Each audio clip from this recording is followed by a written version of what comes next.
Hello সবাইকে, আসসালামু আলাইকুম। আমি সাদাত। পড়াশোনা করছি জাহাঙ্গীরনগর বিশ্ববিদ্যালয়ের ম্যানেজমেন্ট স্টাডিজ ডিপার্টমেন্টে এবং আমি আসলে বাংলা পড়াই বিকজ আমি পড়ি বিবিএতে বাট আমার আসলে বাংলা অনেক পছন্দ অ্যাজ এ সাবজেক্ট হিসাবে এবং যখন আসলে আমি অ্যাডমিশনে পড়তাম আমার জন্য আসলে বাংলা অনেক ফেভারিট সাবজেক্ট ছিল। সো ওই হিসাবে আসলে বাংলা ব্যাপারটাকে পছন্দ করি অনেক বেশি। আ মোটামুটি তো আপনাদের অ্যাডমিশন পিরিয়ডের একটা অনেক বড় অংশ শেষ হয়ে গেছে। আ মেডিকেল অ্যাডমিশন শেষ। সামনে আসলে ভার্সিটির যেই গ্রুপ ভিত্তিক অ্যাডমিশন গুলা এটাই একমাত্র বাকি। বাকি মোটামুটি সবকিছু শেষ হয়ে গেছে। সো এই অবস্থায় আসলে আপনাদেরকে প্রত্যেকটা ভার্সিটির প্রত্যেকটা ইউনিটের মধ্যে আল্টিমেটলি আপনি কেমন করে ক্র্যাক করতে পারবেন এখানে ফোকাস করা উচিত। এখন এখানে আমার একটা থিওরি আছে। কারণ আমি তো আসলে সায়েন্সে পড়তাম।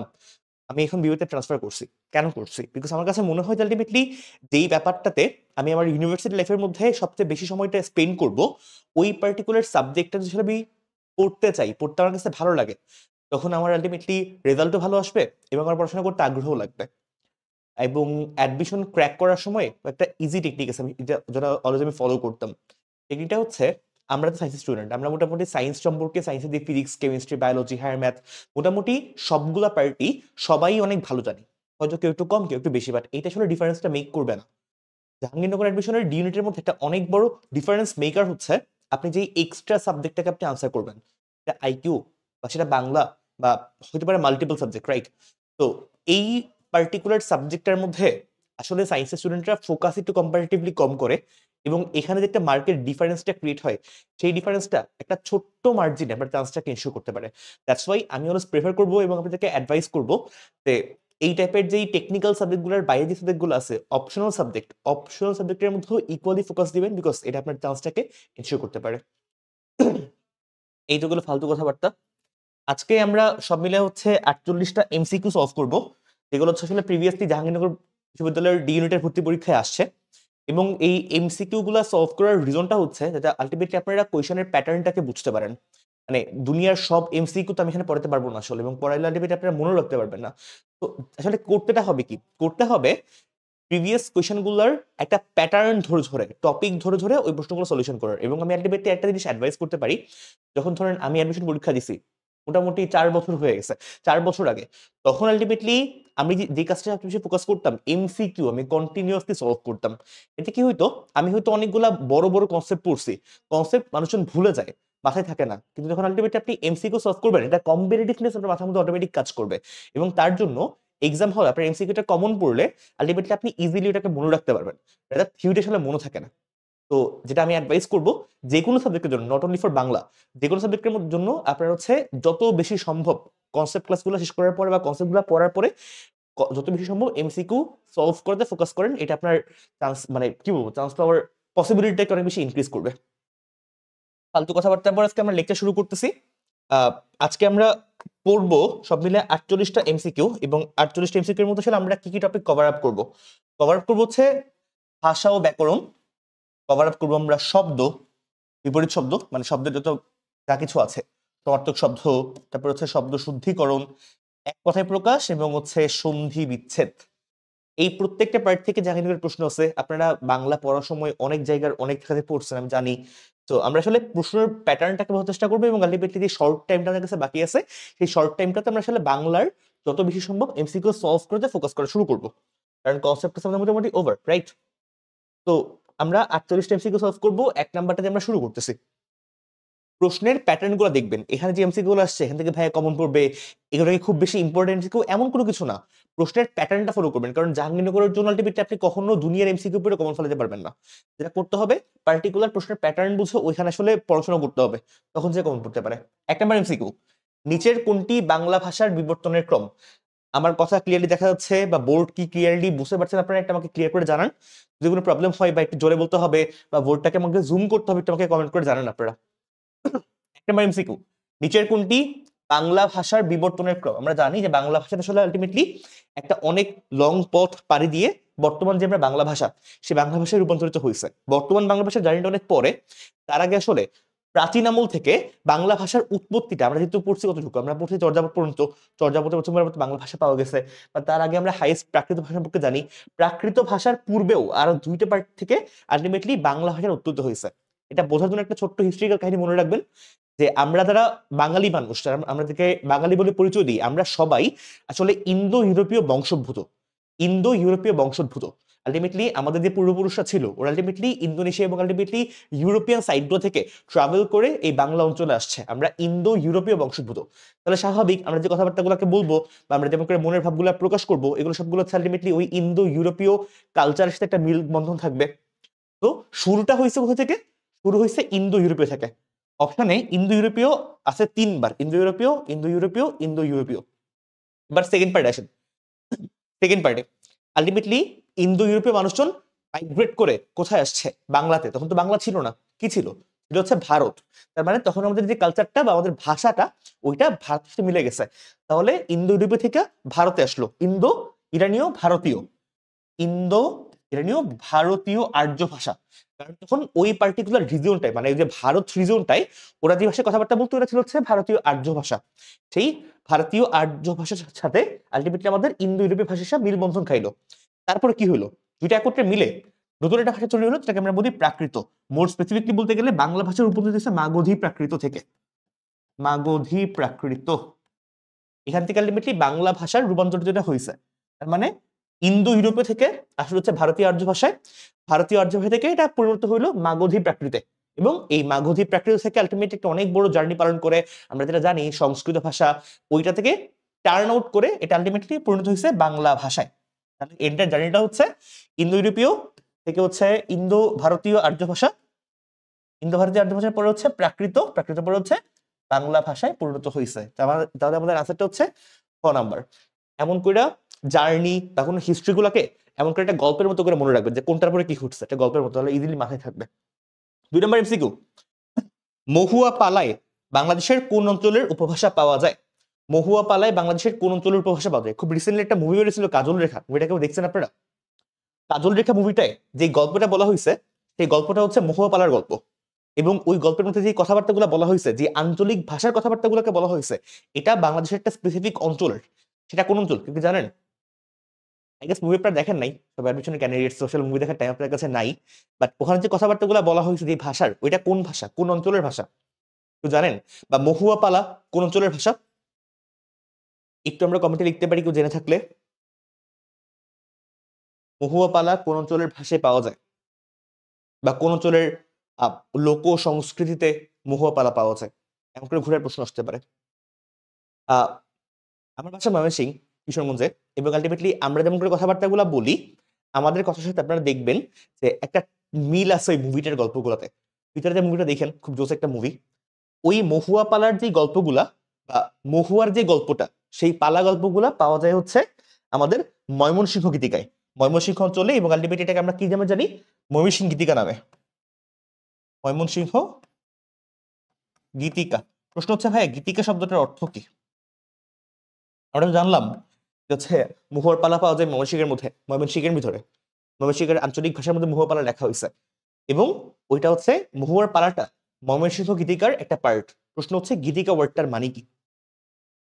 যে পারেন কমেন্টে লেখেন, আমি বলবো না, লাস্টে আমি চেক করবো কাটা ঠিক আছে। ওকে, মহুয়া পালা পাওয়া যায় বাংলাদেশের ময়মনসিংহ অঞ্চলের ময়মনসিংহ গীতিকার মধ্যে। 3 নম্বর প্রশ্ন, যে বাংলা ভাষার উৎপত্তি কোন শতাব্দীতে? বাংলা ভাষার উৎপত্তি কোন শতাব্দীতে? অপশন হচ্ছে ষষ্ঠ, সপ্তম, অষ্টম, নবম। এই প্রশ্নটা নিয়ে একটা বিশাল বড় ডিবেট আছে। ডিবেটটা হচ্ছে আপনারা যদি আসলে বাংলা ভাষার হিস্ট্রিগুলোকে পড়েন, হিস্ট্রিগুলোর মধ্যে এক একজন বাংলাবিদের কাছে, বাংলাবিদই বলতেছি আমি ফাইলামি করে, বাংলাবিদের কাছে এই বাংলা ভাষার উৎপত্তির শতাব্দীটা এক এক রকম। এক একজন লিখছে হচ্ছে, এখানে আমি অপশন দিচ্ছি নবম পর্যন্ত, অনেকে অপশনগুলা নবম থেকে চেঞ্জ করার সামনে 1300 পর্যন্ত নিয়ে গেছে। তো আমরা আসলে এটাকে যাই অ্যান্সার করি না কেন, এক একজনের মতের বিরুদ্ধে যাবে। এবং এই জন্য এই প্রশ্নটা অ্যাডমিশনের মধ্যে খুব বেশি আসে, কনফিউজ করার জন্য। আসলে আসলে আপনারা কোনটাকে আনসার করেন। তো আমরা যেটা করতে পারি, আমরা হচ্ছে সাথে স্পেসিফিক আনসার করার চেষ্টা করব সর্বাধিক রাইটারদের। এবং ডক্টর মোহাম্মদ শহীদুল্লাহর যে বইটা পাওয়া গেছে, ওই বইয়ে আলটিমেটলি লেখা হয়েছে বাংলা ভাষার উৎপত্তি শতক হচ্ছে সপ্তম শতাব্দী। এটা মনে রাখতে হবে, সপ্তম শতাব্দীতে বাংলা ভাষার উৎপত্তি হয়েছিল। এই জন্য আমরা এটাকে মোর স্পেসিফিক আনসার হিসেবে আমরা এটাকে সপ্তম শতাব্দী ধরে নিব। বাট যদি অপশনের মধ্যে সপ্তম শতাব্দী না থাকে, তখন আমরা কি অ্যান্সার করবো? আমি তো বললাম যে এটা আসলে একটা ডিবেটেবল প্রশ্ন। তখন আমরা অষ্টম কিংবা নবম এটাকে অ্যান্সার করব। অষ্টম শতাব্দী কিংবা নবম শতাব্দী, এটাকে আমরা স্পেসিফিকলি অ্যান্সার করব। আর সপ্তম শতাব্দী থাকলে সপ্তম শতাব্দী হবে। আমি একটা প্রশ্ন করছিলাম, গীতিকা ওয়ার্ডটার মানে কি? কেউ জানেন না এটা? এখন একটু লেখা নেই কমেন্টে, গীতিকা ওয়ার্ডটার মানে কি? 4 নম্বর প্রশ্ন, এটা আমরা ছোটবেলা থেকে 9 10 বাংলা বই পড়ে আসছি। কিসের ভেদে ভাষার পরিবর্তন এবং পার্থক্য ঘটে? কিসের ভেদে ভাষার পরিবর্তন এবং পার্থক্য ঘটে? একদম মুখস্থ প্রশ্ন এটা। স্থান, কাল এবং হচ্ছে দেশ ভেদে। স্থানকে আলটিমেটলি আমরা পরিবেশও বলতে পারি। আনসারটা হচ্ছে দেশ, গ নাম্বারটা। দেশ, কাল ও হচ্ছে পরিবেশ ভেদে ভাষার পার্থক্য ও পরিবর্তন ঘটে। ব্যাপারটা মানে হইতেছে যে আলটিমেটলি ধরুন হচ্ছে একটা স্পেসিফিক রিজনের মধ্যে ভাষাটা একরকম, বাংলা ভাষা, আবার আপনি চেঞ্জ করলে সিলেটে গেলেন, সিলেটের বাংলা ভাষার একরকম, মানে একই দেশের ভিতরে আবার আপনি সেম ভাষাটা বাংলাদেশের বাইরে ইন্ডিয়া গেলেন বাংলা ভাষা, ওখানে কলকাতার মানুষের বাংলা ভাষাটা অন্যরকম। সো আলটিমেটলি এই যে স্থান, কাল এবং হচ্ছে মানে দেশ, কাল এবং হচ্ছে পরিবেশ ভেদে একটা ভাষার পরিবর্তন ঘটতে পারে, আমরা জানলাম। এটা একদম মুখস্থ প্রশ্ন এবং এটা অনেক জায়গাতে আসবে, শুধুমাত্র জাহাঙ্গীরনগরে না, অনেক জায়গাতে প্রশ্নটা আসবে। ইভেন বিসিএস অনেকবার প্রিভিয়াস টিউশনটা আসছে, সো এটা খুবই ইম্পর্টেন্ট মনে রাখতে হবে। চারটে থেকে বললাম, কারো কোনো কনফিউশন আছে? এই চারটার মধ্যে কারো কোনো কনফিউশন, আপনারা কমেন্ট করতে পারেন, আমাকে বলতে পারেন ভাই এটা একটু বোঝানো একটু ভালো করে, কারো একটা ব্যাখ্যা দেন আমাকে। আমি তো আমাদের পড়ায় চলে যাবো, আপনারা যদি আমার থেকে না শিখতে পারেন তাহলে আলটিমেটলি কোনো লাভ হইলো না। চেষ্টা করেন আসলে কমেন্ট করে প্রশ্ন করার জন্য। চারটা এমসিকিউ আমরা পড়লাম এবং আমার এই প্রশ্ন আনসার এখন আমি পাই নাই, গীতিকা ওয়ার্ডটা বলতে আসলে কি বোঝায়। আমরা আসলে 5 নম্বর প্রশ্নে চলে যাব। 5 নম্বর প্রশ্নে বলা হচ্ছে, নিচের কোনটি সাধুরীতির ক্রিয়াপদ? ক্রিয়াপদ কি মনে আছে? কোন একটা কাজ, একটা পদের মাধ্যমে কোন একটা কাজকে বোঝায়, এটাকে আসলে আমরা ক্রিয়াপদ বলি। নিচের কোনটি সাধু রীতির ক্রিয়াপদ? অপশন হচ্ছে অপশন ক চলছে, অপশন খ চলিতেছে, অপশন গ চললাম, অপশন ঘ চলবে। সাধুপদ কোনটা? আমরা জানি সাধুপদ বলতে ম্যাক্সিমাম টাইম আসলে আমরা যে প্রাচীন আমলের যে বইগুলা পড়ি বা যে টাইপের আমরা অনেক আগের মুভিগুলো দেখি, সেই মুভিগুলোর মধ্যে আলটিমেটলি যেটা ইউজ করা হয় আমরা ইজিলি ক্যাপচার করার জন্য, ওইটাকে হচ্ছে আমরা সাধুপথ ধরে নিই। তার মানে এখানে সাধুপথটা হইতেছে, এটা খুবই সহজ, চলিতেছে, চলিতেছে, এটা হচ্ছে এখানে সাধুপথ। 6 নাম্বার, এটা নিয়ে খুব মজা হবে। কথ্য ভাষার রূপ কয় প্রকার? কথ্য ভাষা মানে হচ্ছে ভাষা দুই প্রকার, মানে একদম ডিরেক্টলি বলতে গেলে একটা হচ্ছে লেখ্য ভাষা, একটা হচ্ছে কথ্য ভাষা। লেখ্য ভাষা হচ্ছে যেটা আমরা আসলে লিখি, কাগজ কলমে লিখি, আর আরেকটা হচ্ছে কথ্য ভাষা, যেটা আমরা মুখ দিয়ে বলি।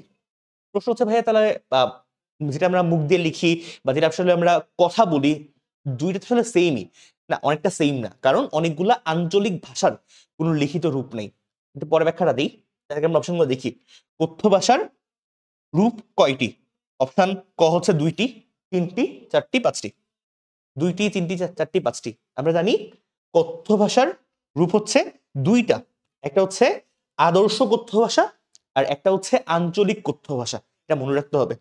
কথ্য ভাষার রূপ হচ্ছে 2টা, একটা হচ্ছে জিনিস আমি নোট করে দিছি, একটা হচ্ছে আদর্শ কথ্য ভাষা, একটা হচ্ছে আঞ্চলিক কথ্য ভাষা। প্রশ্ন হচ্ছে ভাইয়া কোনটা কি? আদর্শ কথ্য ভাষা মানে হচ্ছে যেটা আসলে আমরা শুদ্ধ ভাষায় কথা বলি, একদম এক কথা বলতে গেলে, যেমন করে ধরেন আমি এখন কথা বলতেছি শুদ্ধ ভাষায়। আর যদি হচ্ছে আমি এটাকে চেঞ্জ করে আমার অঞ্চলের ভাষায় কথাবার্তা বলতাম বা আমি আঞ্চলিক ভাষায় কথা বলতাম, ওইটা হয়তো আসলে আঞ্চলিক কথ্য ভাষা। এবং যেটা এটাকে আমি বলছিলাম যে আসলে আঞ্চলিক ভাষার কোনো লিখিত রূপ নেই, এই জন্য আলটিমেটলি এটা লেখ্য ভাষার মধ্যে অন্তর্ভুক্ত করা হয় না এটাকে। 7 নম্বর প্রশ্ন, কোনটি সাধুরীতির বৈশিষ্ট্য? আপনি একটা কথা বুঝতে পারছেন, মানে আমি অনেক ফাস্ট পড়া যাচ্ছি, তো যদি কারো কোনো কনফিউশন থাকে বা প্রত্যেকটা প্রশ্নের আমি ব্যাখ্যা দেওয়ার চেষ্টা করছি, স্টিল যদি আলটিমেটলি কারো কাছে কোনো কনফিউশন থাকে, আপনি আমাকে কমেন্টে বলতে পারেন যে ভাই আলটিমেটলি এই প্রশ্নের একটু ব্যাখ্যা দরকার।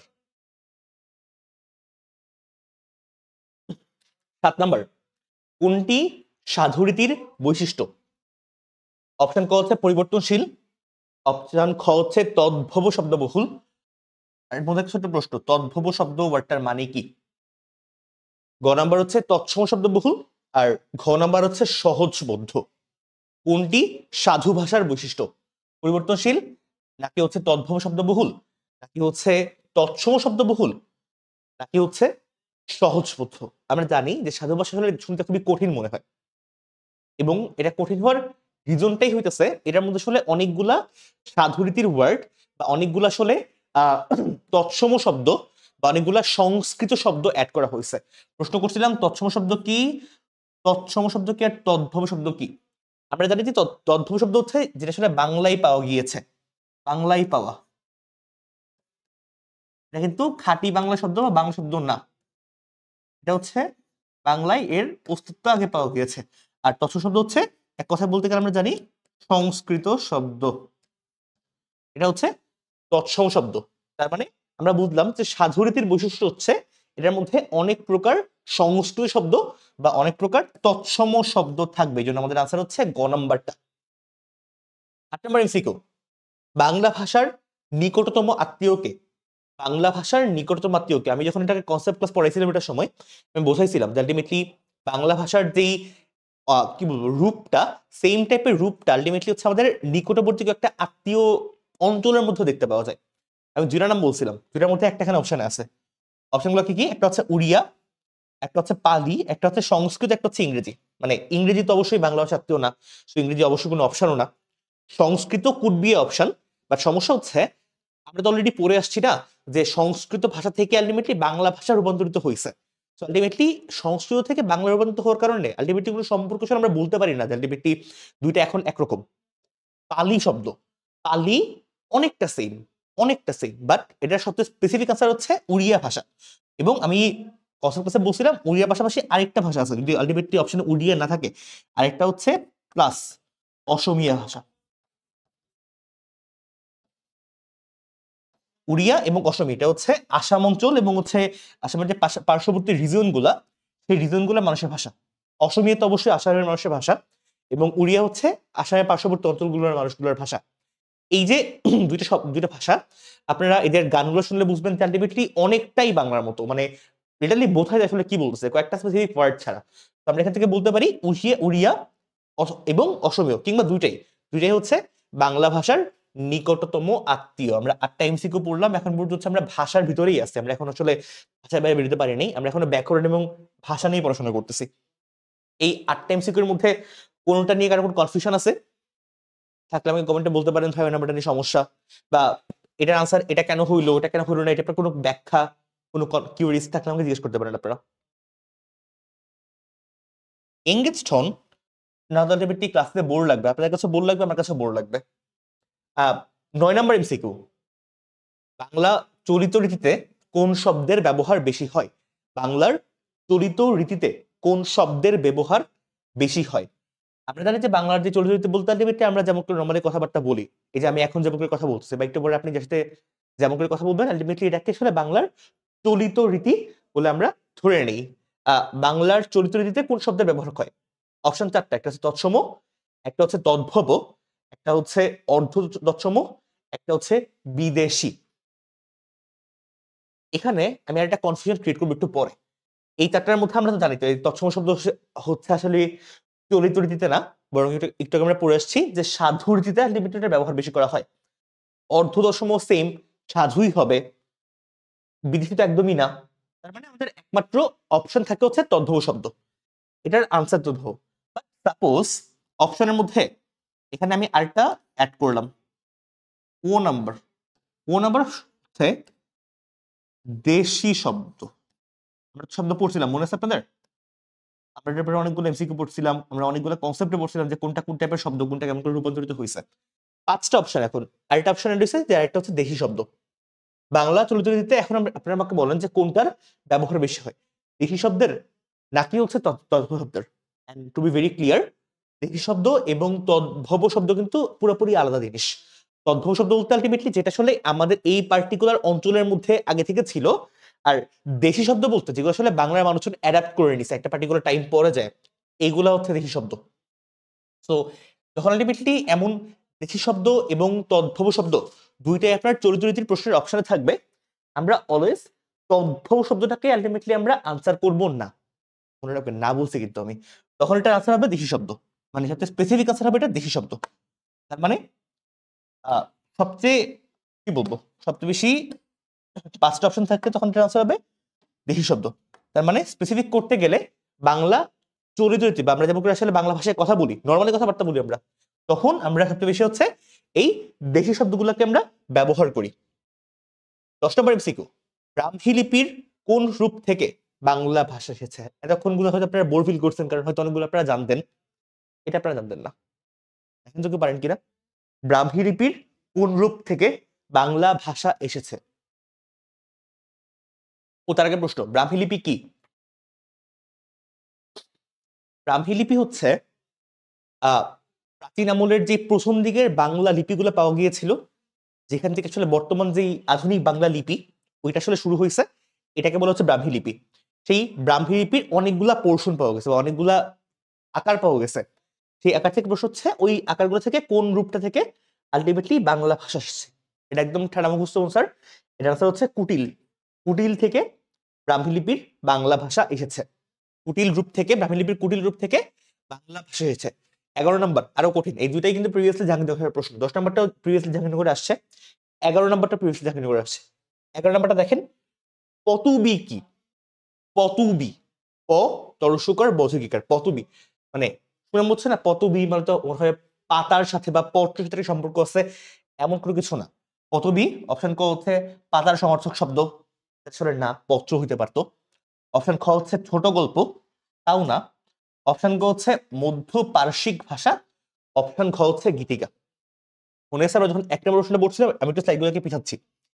1 নাম্বার স্লাইডটায়, একদম প্রথম স্লাইডটায় আমরা পড়ছিলাম যে বাংলা ভাষার রূপটা শুরু হয়েছে হচ্ছে ইন্দো ইউরোপীয় এবং তারপরে ইন্দো ইরানীয় ভারতীয় আর্য ভাষা। ইন্দো ইরানীয় ভারতীয় আর্য ভাষা, এই যে ইন্দো ইরানীয় ভারতীয় আর্য ভাষা, এটাকে বলা হয় হচ্ছে পতবি বা মধ্য পারসিক ভাষা। ইন্দো ইরানীয় বা মধ্য পারসিক, এটাকে বলা হচ্ছে পতবি, ইন্দো ইরানীয় ভাষা। যেখান থেকে আলটিমেটলি প্রাকৃত রূপ হয়ে সংস্কৃতের মাধ্যমে আমরা বর্তমান যে বাংলা ভাষা, সেই বাংলা ভাষাটাকে আমরা পেয়েছি, এটাকে বলা হচ্ছে পতবি। এটা আনসার হচ্ছে গ নাম্বার বা মধ্য পারসিক ভাষা, এটাকে বলা হয় পতুবি। এই দুইটা খুবই ট্রিক এমসিকিউ, কারণ এগুলো সব আপনারা নর্মালি কোনো বইয়ের মধ্যে পাবেন না। 12 নাম্বারটা দেখি আমরা। 12 নাম্বার, সাধু ও চলিত রীতিতে অভিন্ন রূপে ব্যবহৃত হয়। প্রশ্নগুলো বোঝেন, জাহাঙ্গীরনগর ব্যাকসেন প্রশ্নগুলো এই টাইপের একটা দুটা ওয়ার্ড আসলে বলা উচিত না, দু একটা শব্দ বা দু একটা আসলে বর্ণ টুইস্ট করার মাধ্যমে আপনাদেরকে খুবই কনফিউজ করবে।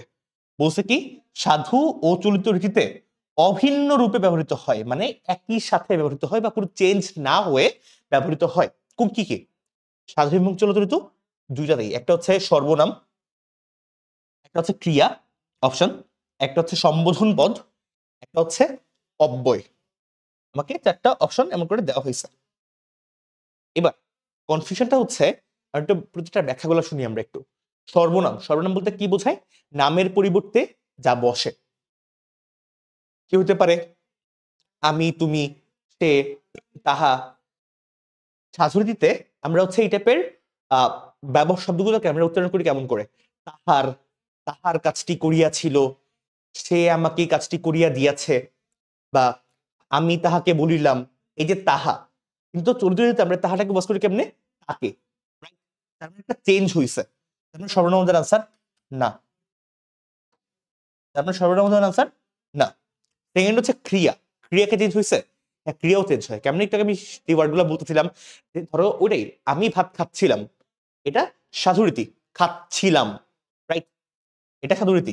আর আমি ভাত খাইতাছিলাম, খাইতাছিলাম, এটা হচ্ছে চরিতরীতি, সরি সাধুরীতি, উল্টা বলতেছি আমি, সাধুরীতি। তার মানে ক্রিয়াটা একবার খাচ্ছি, একবার খাইতাছিলাম, এমনি পরিবর্তন হয়েছে। তার মানে ক্রিয়া আমাদের আনসার না, কারণ ক্রিয়া আসলে চেঞ্জ হয়। অব্যয়, অব্যয় কি? অব্যয় কি চেঞ্জ হয়? এটা একটা ট্রিক্স। অব্যয় কিন্তু আলটিমেটলি বোঝায় লিঙ্কিং ওয়ার্ডস গুলাকে, এবং যেটা আসলে কোনো একটা শব্দের মধ্যে জোড়া লাগানোর জন্য ব্যবহৃত করা হয়। অব্যয় কিন্তু সাধুরীতিতেও সেম, চরিত্রীতিতেও সেম। সো আমরা ধরতে পারি আমাদের আনসারটা হচ্ছে অব্যয়। সম্বোধন পদ, সম্বোধন পদ মানে কি? যেই পদগুলোর দ্বারা কাউকে আমরা সম্বোধন করি, এইগুলাও তো কখন হচ্ছে সাধু বা চরিত্র কোনটাতে চেঞ্জ হয় না। তার মানে এটা আমাদের আনসার সম্বোধন পদও হইতে পারে। তার মানে আমরা একদম স্পেসিফিকলি বলতে পারি সম্বোধন পদ এবং হচ্ছে অব্যয় দুইটার একটাও সাধু ও চলিত রীতিতে পরিবর্তন হয় না, কিংবা আমরা আর বলতে পারি যে অভিন্ন রূপে ব্যবহৃত হয়। তার মানে আমাদের আনসার আসলে দুইটাই হইতে পারে। যদি আমাদের কাছে সম্বোধন পদ বা অব্যয় যে কোনো একটা আনসার থেকে, আমরা অবভিয়াসলি যেটা থাকবে আমরা স্পেসিফিকলি ওটাকে আনসার করবো। আমরা 12টা এমসিকিউ পড়ছি অলরেডি, কারণ এর মধ্যে কারো কোনো কনফিউশন থাকলে আপনারা আমাকে জিজ্ঞেস করতে পারেন কমেন্টে, বা কোনো কিছু আলটিমেটলি আপনার কাছে মনে হয় যে ভাই এটা আর একটু কথাবার্তা বলা উচিত, আপনি আমাকে তাও জিজ্ঞেস করতে পারেন। আমরা 13 নম্বর এমসিকিউ যাবো। 13 নম্বর আলটিমেটলি আমরা একটা ভাষার ভিতরের দিকে ঢুকবো। লেকচারটা অনেক বড় পোর্শন ভাষা নিয়ে থাকবে আজকে আমাদের। দই শব্দটির উৎপত্তি ভাষা কোনটি? মনে হচ্ছে না আমরা তো ভাই অলওয়েজ দই বলে আসছি, দই তো মনে হয় আমাদের খাঁটি বাংলা ভাষা। দই শব্দটা আলটিমেটলি আমরা যেমন খাঁটি বাংলা ভাষা, বা আপনারা দেখবেন যদি অনেক আগের দিনের মিষ্টির দোকান দেখেন, অনেক আগের দিনের মিষ্টির দোকান লেখা হয় এখানে দধি বিক্রি করা হয়, দধি বা এখানে দধি পাওয়া যায়। তার মানে আমরা বলতে পারি দই শব্দটা দধি শব্দ থেকে এসেছে। আর দধি কি ভাষা? দধি হচ্ছে ভাইয়া সংস্কৃত ভাষা। তার মানে আমরা বলতে পারি দই শব্দটির উৎপত্তির ভাষা হচ্ছে সংস্কৃত ভাষা। সংস্কৃত শব্দ দধি থেকে দই শব্দটার তলুদিতে উদ্ভূত করা হয়েছে। ১৪ নম্বর এমসিকিউ, সন্দেশ শব্দটি মূলত পূর্বে কি অর্থে ব্যবহার করা হতো? আমরা যখন জানি সন্দেশ বলতে আমরা আসলে একটা মিষ্টান্নকে বোঝাই, একটা সুইটসকে বোঝাই। পূর্ববর্তী সময়ে সন্দেশ ওয়ার্ডটা কি অর্থে ব্যবহৃত হইতো? আপনারা যদি এখনো হিন্দি ভাষার, মানে আমরা তো অনেকে হিন্দি মুভি দেখি, সবাই দেখি আসলে। হিন্দি মুভিতে আমরা সন্দেশা ওয়ার্ডটা বলি না, সন্দেশা হিন্দিতে। সন্দেশা ভাষা, সন্দেশা ওয়ার্ডটা হচ্ছে ভারতীয় ভাষায় সন্দেশ ওয়ার্ডটার একটা প্রতিরূপ, এবং এই সন্দেশ মানে হচ্ছে খবর দেওয়া বা সংবাদ দেওয়া, সন্দেশ দেওয়া। কাউকে একটা সন্দেশ দেওয়া মানে কাউকে একটা কি বলবো, একটা সংবাদ দেওয়া বা একটা খবর দেওয়া, এক কথা বলতে গেলে। এই জন্য হচ্ছে সন্দেশ শব্দটি প্রিভিয়াসলি সংবাদ অর্থে ব্যবহৃত করা হতো, বাট এখন আমরা আলটিমেটলি একটা মিষ্টান্ন রূপে বুঝি আমরা। ১৫ নম্বর এমসিকিউ, তালা শব্দটি কোন ভাষা হতে আগত? তালা শব্দটি কোন ভাষা হতে আগত? অপশন ক হচ্ছে ফার্সি, পর্তুগিজ, তুর্কি, নাকি হচ্ছে হিন্দি। তালা শব্দটি কোন ভাষা হতে আগত? এটা রাইট আনসার হচ্ছে একটাও না। তালাটা একটা প্রপার দেশি শব্দ, মানে বাংলা থেকে আলটিমেটলি এটার উদ্ভব করা হয়েছে। তাহলে একটা দেশি শব্দ, তার মানে চারটার মধ্যে একটা আনসার না। তবে আমরা এটা বলতে পারি, এই লাইনে আমরা মনে রাখতে পারেন, চাবি একটা পর্তুগিজ শব্দ। তালার যেই বন্ধু আসলে বলতে গেলে, তালার বন্ধু চাবি হচ্ছে একটা পর্তুগিজ শব্দ, এবং তালা হচ্ছে একটা দেশি শব্দ। তাহলে ভাই কনফিউশন হচ্ছে অপশনে তো একটা রাইট আনসার নাই। আমি এটা এক্সাম হলে কি করবো? আমি এটাকে স্কিপ করে দিয়ে আসবো, নাকি হচ্ছে আমি এটাকে দাগাবোই না? আমি আসলে করবোটা কি? আপনারা যখন দেখবেন যে একদম আপনারা শিওর শট জানেন যে আলটিমেটলি এটা হচ্ছে রাইট আনসার নাই, ফার্স্ট অফ অল চেষ্টা করবেন সবচেয়ে ক্লোজ যে অ্যান্সারটা হইতে পারে, সবচেয়ে ক্লোজটাতে হচ্ছে আপনারা সাবস্ক্রাইব করবেন বা ওইটাকে আসলে লাগাবেন। এই ক্ষেত্রে সবচেয়ে ক্লোজ আনসার হচ্ছে হিন্দি, কারণ হিন্দি ভাষার মধ্যে আপনারা যেই, যেটা বললাম মুভি বা সিরিয়ালের মধ্যে আপনারা দেখবেন যে তালাকেও হিন্দিতে তালাই আসলে বলা হয় সবচেয়ে ক্লোজ, বা তালাকে কিন্তু আলটিমেটলি হিন্দিতে বলা হয়। এর মানে তালা হিন্দি ভাষার শব্দ না, তালা বাংলা শব্দ। তালা মাইগ্রেট হচ্ছে ইন্ডিয়াতে গেছে, এই জন্য তালা আসলে হিন্দির মধ্যে চলে গেছে। তো আর যদি হচ্ছে এমন মোর স্পেসিফিক আনসার না থাকে বা ক্লোজেস্ট আনসার না থাকে, সেই ক্ষেত্রে র্যান্ডম একটা জায়গায় আসবেন, দাগাইলে আপনি মার্ক পাবেন। যদি আপনারা না জানেন তখন মার্ক পাবেন না, এটা মনে রাখতে হবে। এই কনফিউশনটা অনেকেরই থাকে। ১৬ নম্বর প্রশ্ন, লড়াই শব্দটি কোন ভাষা থেকে আগত? আমরা জানি যে প্রাচীন আমলে বাংলাদেশে তিনটা ট্রাইব ছিল, কোল, মুন্ডারি এবং হচ্ছে ভিল। তারপর এখন তো আলটিমেটলি অনেকগুলো ট্রাইব আসছে, আমরা জানি সাঁওতালের আসছে, চাকমার আসছে, গারুর আসছে। বাট একদম ফার্স্ট দিকে বলতে গেলে যে কোর জায়গাগুলো, এখানে তিনটাই ছিল ট্রাইব। একটা হচ্ছে মুন্ডারি, একটা হচ্ছে কোল, একটা হচ্ছে ভিল বলা হতো ওদেরকে। প্রশ্ন হচ্ছে লড়াই শব্দটি কোন ভাষা থেকে আগত? একদম মুখস্থ রাখার ব্যাপার এটা। লড়াই হচ্ছে মুন্ডা শব্দ বা মুন্ডারি, মুন্ডা শব্দ, মুন্ডা ভাষা শব্দ বা মুন্ডারিদের শব্দ। ওই জাতিটাকে ওরা বলতো হচ্ছে মুন্ডারি। তো মুন্ডারিদের ভাষা, মুন্ডা ভাষা শব্দ হচ্ছে লড়াই। আমরা ১৬টা এমসিকিউ পড়ে ফেলছি অলরেডি। আমরা পূর্বভাব মিলে হচ্ছে ৪৮টা। সো আমরা 1/3 শেষ করছি। এই 1/3 এর ভিতরে কারোর কোনো কনফিউশন বা কোনো কিছু ভাই জানার আছে, আমরা বুঝি নাই বা মোর ব্যাখ্যা লাগবে, আপনারা আমাকে জিজ্ঞেস করেন, জিজ্ঞাসা করে আমি আসলে আনসার করবো কি করে? আপনারা কমেন্টে আমাকে লিখতে পারেন যে ভাই আলটিমেটলি এই জিনিসটা আমরা বুঝি নাই, বা ওই নাম্বারটা আসলে আমরা বুঝি নাই। তো দ্যাটস দ্যাট। আমরা পরের স্লাইডে চলে যাই। ১৭ নম্বর প্রশ্ন, প্রবাবলি সবচেয়ে ইজি প্রশ্ন আজকে স্লাইডের, যে আনারস শব্দটি কোন ভাষা হতে আগত? অনেকবার বলছি আমরা 19 থেকে, আনারস একটা হচ্ছে পর্তুগিজ ভাষার শব্দ। আনারস একটা পর্তুগিজ ভাষার শব্দ, অনেকবার আমরা পড়ছি। সো এটা আমরা সমালোচনা করবো না, সমালোচনা করবো হচ্ছে আমরা জাহেলের পিছনে। জাহেল কোন ভাষার শব্দ? অপশন হচ্ছে আরবি, ফার্সি, উর্দু, তুর্কি। আরবি, ফার্সি, উর্দু, তুর্কি। আপনারা জানেন জাহেল ওয়ার্ডটার মানে হচ্ছে বোকা বা নির্বোধ, যার সাথে বোঝ জ্ঞান নাই, একে বলা হয় জাহেল। এবং এই জাহেলটা হচ্ছে একটা আরবি ভাষার শব্দ। জাহেল একটা আরবি ভাষার শব্দ। আপনাকে জিজ্ঞেস করতে ভাই কেমন হয়েছে, আমিও জানি না, কারণ আলটিমেটলি এগুলা আমরা শিখে আসছি এমন করে। আমি একটা লাস্ট প্রশ্ন, দুটো প্রশ্ন পড়াই, তারপর একটু আমি কয়েকটা কথা বলি। 19 নম্বরটা আমরা আসি, এটা খুবই ইন্টারেস্টিং। রোবট শব্দটি কোন ভাষা হতে এসেছে? মানে রোবট দেখতে তো আমার কাছে মনে হয় যে আলটিমেটলি এটা তো একটা ইংলিশ শব্দ রোবট, এবং ইংরেজিতেও রোবটকে রোবটই বলে। তো আমরা আসলে ভাবতেই পারি যে রোবট একটা আসলে ইংরেজি ভাষার শব্দ, বাট এমন না। রোবট স্লাভিক ভাষার শব্দ বা স্লোভেনিয়ার শব্দ। স্লোভেনিয়া থেকে রোবটটা আলটিমেটলি মাইগ্রেট হয়ে, রোবট ওয়ার্ডটা মাইগ্রেট হয়ে ইংল্যান্ডে গেছে, তাই ইংরেজি ভাষার একটা পার্ট হয়ে গেছে, বাট রোবট একটা স্লাভিক শব্দ। এটা মনে রাখতে হবে, কনফিউজিং প্রশ্ন, এক্সাম হলে এগুলো আসে আসলে ম্যাক্সিমাম টাইমে। 20 নাম্বার, দোকান শব্দটি কোন ভাষা হতে আগত? দোকান শব্দটি কোন ভাষা হতে আগত? আরবি, ফার্সি, তুর্কি, পর্তুগিজ? মুখস্থ আনসার, দোকান একটা ফার্সি শব্দ। দোকান একটা হচ্ছে ফার্সি শব্দ। এই যে প্রশ্ন হচ্ছে ভাইয়া যে আমরা এগুলো পড়তেছি কেন, এখান থেকে কমন আসবে, আসতে পারে আমি জানি না, বাট আমরা ধরলাম যে হাইয়েস্ট চান্স এখান থেকে কোনো কিছু কমন আসবে না। সেই ক্ষেত্রে আমরা এগুলো পড়তেছি কেন? দেখার জন্য যে প্রশ্নের প্যাটার্ন গুলো জাহাঙ্গীরনগরে কেমন হয়।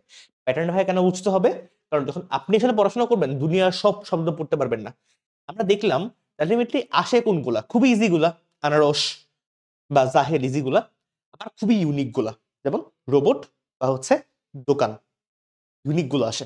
তার মানে আমরা যখন পড়বো, আমরা মিড রেঞ্জে যেগুলা মোটামুটি আমরা পারি বা খুবই ইজি গুলাকে আমরা স্কিপ করব, স্কিপ করে একটু টাফ টাইপের যেগুলো আছে আমরা এগুলোতে বেশি ফোকাস করব যখন আমরা আলটিমেটলি শব্দগুলোকে পড়বো। ওকে ভাইয়া, কারো কোনো কনফিউশন নেই এখনো? এখনো কেউ কমেন্টে আমাকে কোনো কিছু জিজ্ঞেস আপনারা করেন নাই? সো আই গেস ভালোই পড়াইতেছি। আচ্ছা, 21 নাম্বার, টোপর শব্দটির উৎস ভিত্তিক পরিচয় কি? মানে টোপর শব্দটা আসলে কোন উৎস থেকে তৈরি হয়ে এসেছে? এটা কি হচ্ছে তৎসম, নাকি হচ্ছে তদ্ভব, নাকি দেশি, নাকি হচ্ছে বিদেশি? এটা একটু আপনার আনসার করেন দেখি পারেন কিনা। টোপর শব্দটির উৎসভিত্তিক পরিচয় কি? তৎসম, তদ্ভব, দেশি এবং হচ্ছে বিদেশি। কি মনে হয় এটার আনসার কি হবে? 9-10 এর বই থেকে পড়ে আসছি আমরা এটা। তৎসম নাকি তদ্ভব, নাকি দেশি নাকি বিদেশি? টোপর হচ্ছে একটা দেশি শব্দ, আনসার হচ্ছে গ নাম্বার, দেশি। টোপর শব্দের উৎসভিত্তিক পরিচয় বা টোপর শব্দ তৈরি হয়েছে দেশি শব্দ থেকে। এখন জাহাঙ্গীরনগরের সবচেয়ে কঠিন প্রশ্নগুলো আসা শুরু করতেছি আমরা, চলেন। এতক্ষণ ইজিগুলো পড়ছি, এবার আরেকটা ইজি পড়ে নিই আমরা, চলেন কঠিনগুলো পরে ঢুকি। লাস্ট ইজিটা, পাদ্রি কোন ভাষার শব্দ? পাদ্রি একটা পর্তুগিজ শব্দ, মানে এটা জানার আসলে কিছু নাই, পুরোপুরি আমরা ছোটবেলা থেকে মুখস্থ করে আসছি। ইভেন যারা চট্টগ্রাম রিজিয়ন বা কক্সবাজার ওই রিজনের মানুষ, আপনারা অনেক ভালো করে রিয়েলাইজ করতে পারবেন, যেখানে আপনারা অনেক চার্চ দেখবেন, যারা চার্চের প্রিস্ট থাকে ওদেরকে পাদ্রি বলা হয়। এবং কক্সবাজারের দিকে বা চট্টগ্রামের দিকে একটা সময় আসলে পর্তুগিজরা উপনিবেশ শাসন করতো বাংলাদেশের মধ্যে, ইংরেজদেরও আগে।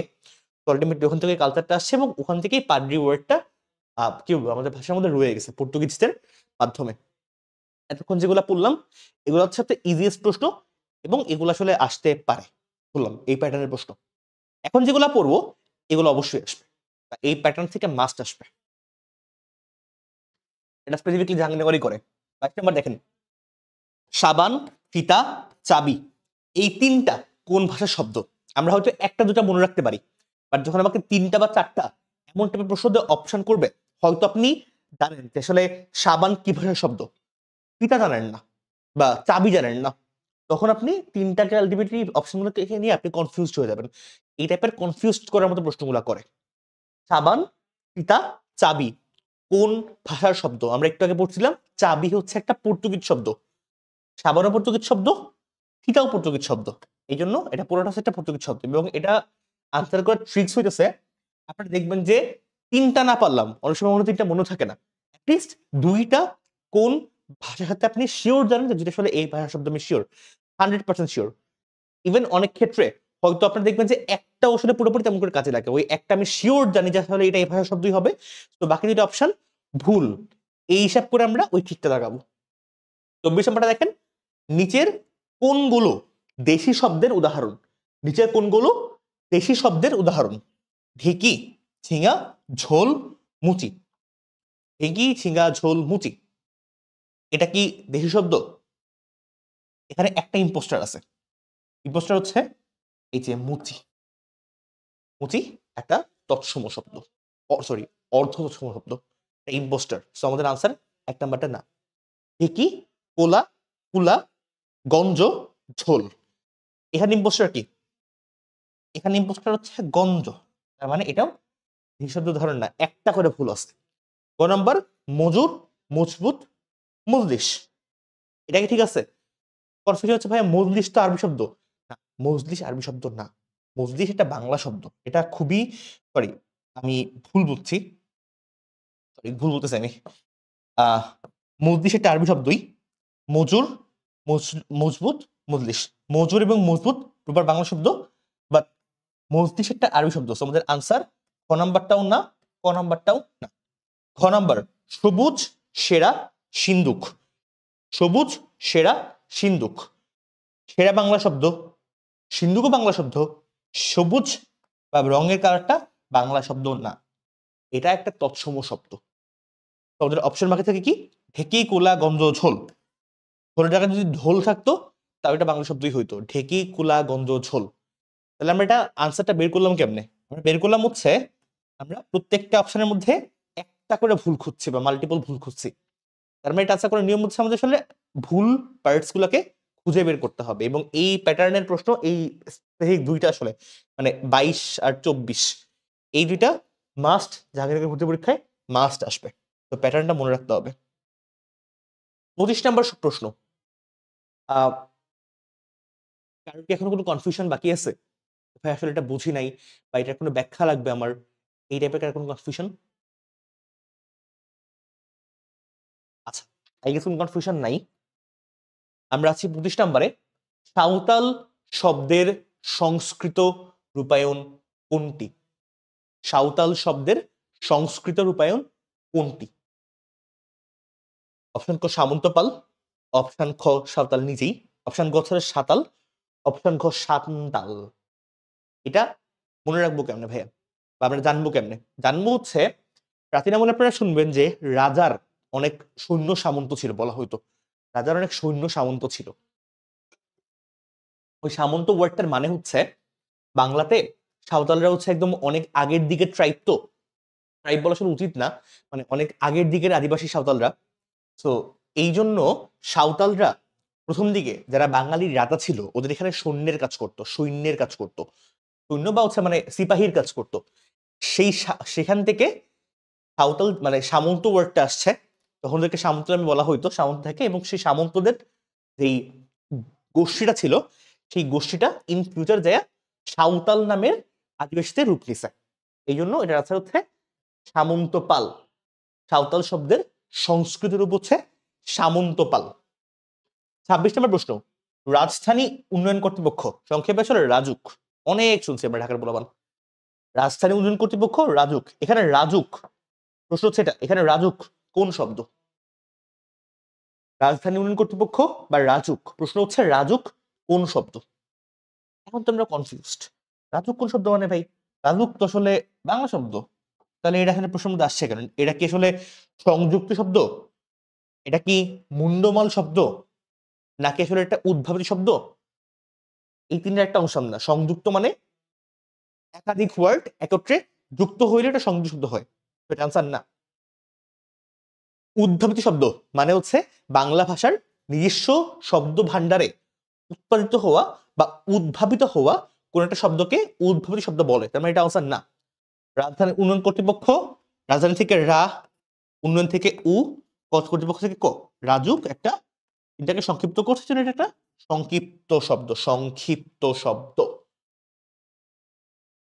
এতক্ষণ পর্যন্ত আমরা পড়লাম আসলে বাংলা ভাষা, এখান থেকে আমরা অনেকগুলো এমসিকিউ পড়ছি, এবং এর রিজনটা হচ্ছে এই পার্টটা থেকে আপনাদের সবচেয়ে বেশি প্রশ্ন আসার সম্ভাবনা, এই বাংলা ভাষার পার্টটা থেকে আপনাদের সবচেয়ে বেশি প্রশ্ন আসার সম্ভাবনা আছে। তো এই জন্য আমরা অনেকগুলো পড়লাম, এবং আলটিমেটলি যখন আপনারা প্রশ্নগুলো পড়বেন, পড়ার সময় আমি যে এমসিকিউ গুলো নিয়ে আসছি সবগুলোই প্রিভিয়াসলি আসা প্রশ্ন বা আসতে পারে এমন টাইপের প্রশ্ন।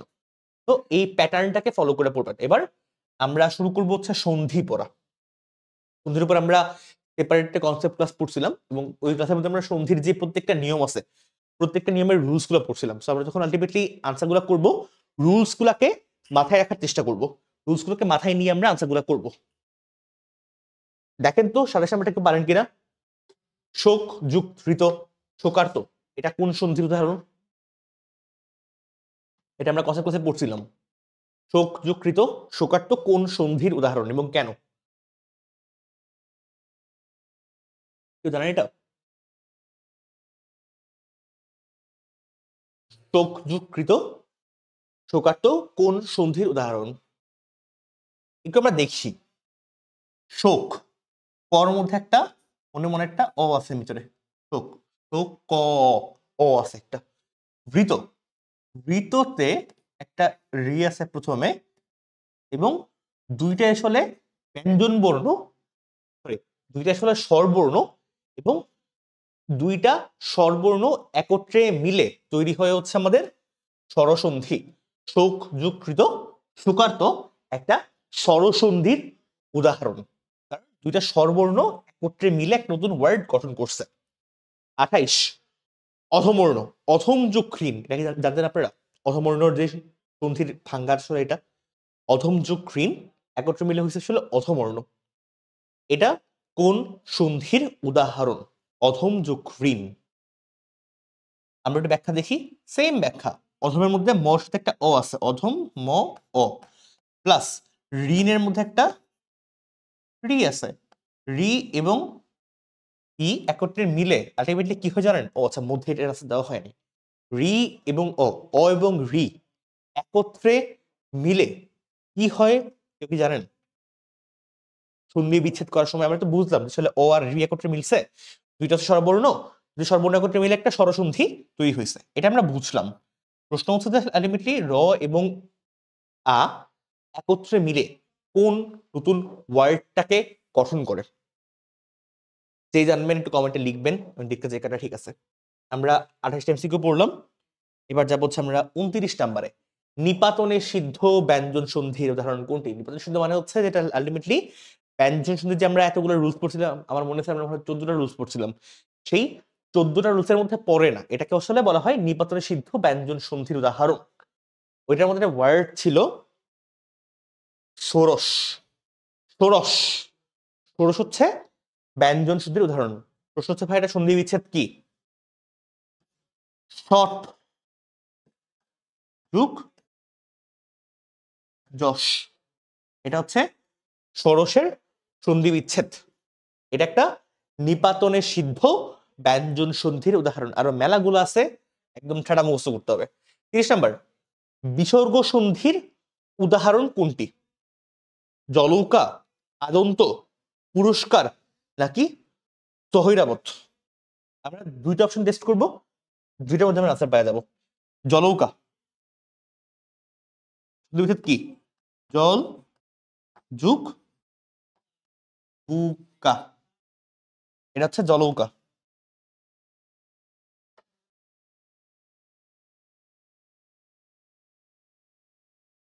পুরস্কার,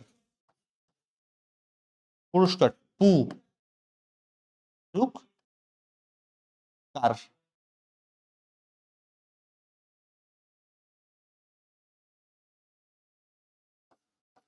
পুরস্কার পু যোগ কার, এখানে আমরা একটা বিসর্গ ব্যবহার করছি, এই জন্য পুরস্কারটা বিসর্গ সন্ধির উদাহরণ। এমন করে প্রত্যেকটা সাথে মনে রাখতে হবে।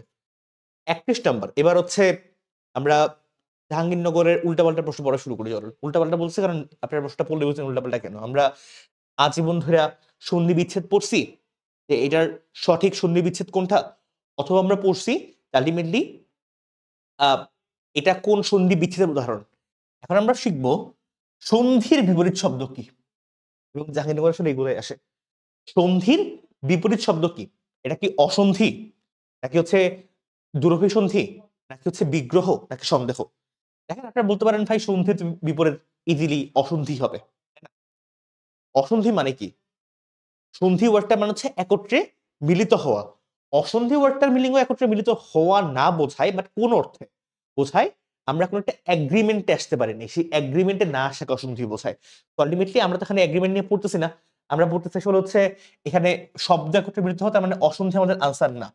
দুরভিসন্ধি, দূরবিশুদ্ধ ওয়ার্ডটার মানে বোঝায় হচ্ছে আলটিমেটলি অনেক দূরের কোনো কিছু একটা চিন্তা ভাবনা করে এটা প্ল্যান প্লটিং করা। আলটিমেট এটা সন্ধির বিপরীত শব্দ না। সন্দেহ, সন্দেহ মানে তো আমরা বুঝতেছি সেটা এটা আনসার হওয়ার কোনো চান্সই নেই। থাকে কি বিগ্রহ। আনসার অপশন টেস্টে আনসার বিগ্রহ। এটা আনসার বিগ্রহ আসলে কেন? কারণ বিগ্রহ ওয়ার্ডটা মানে হচ্ছে ভাগ হয়ে যাওয়া বা ছেদ হয়ে যাওয়া। সন্ধি বোঝায় একত্রে মিলিত হওয়া, আর বিগ্রহ বোঝায় একটা জিনিস ভেঙে যাওয়া বা আলাদা হয়ে যাওয়া। এই জন্য এটার বিপরীত শব্দ হচ্ছে বিগ্রহ। 32 নাম্বার, দুর্লভ। দুর্লভ শব্দের সঠিক সন্ধি বিচ্ছেদ কোনটি? ইজি জিনিস দুর্যোগ লভ, আমরা মুখে বুঝতেছি, মানে মুখে বুঝতেছি আমরা ইজি জিনিস দুর্যোগ লভ।